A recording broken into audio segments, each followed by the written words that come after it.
Hi guys, good morning. Medyo matagal-tagal ako hindi nag-upload. Baka kasi nagsasawa na kayo. Kagabi kasi meron akong napanood na video na nakatapos ng chemotherapy at nagring ng bell. Tapos ang daming nagko-congrats doon sa comment section. Nagtataka lang ako, bakit merong ring ng bell?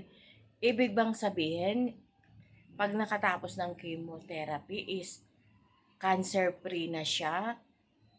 Medyo napakomment nga ako na what's next? 'Di ba? After na matapos yung chemotherapy. Kasi ako nga, last year pa, a year ago pa ako nakatapos ng chemotherapy. Pero up to now, ah, talagang nagagamot pa din ako. And karamihan, 17 years na nga nagki-chemotherapy pa eh, di ba?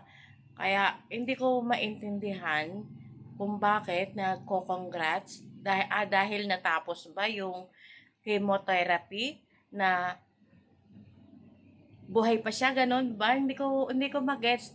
Ah, Pakipaliwanag niyo na lang sa akin kung ano yung ibig sabihin kasi nga 'di ba, sad to say, merong hindi nakakatapos ng chemotherapy, 'di ba? Pero parang masyadong advanced na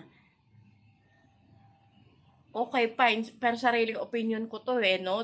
Wag niyo man ako masyadong, wag niyo ako ibas. Parang, yun lang, hindi pa tapos ang laban after ng chemotherapy.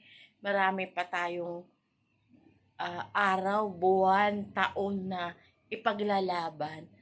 Ayun. Yun lang. Pero, hindi ko naman minamasama.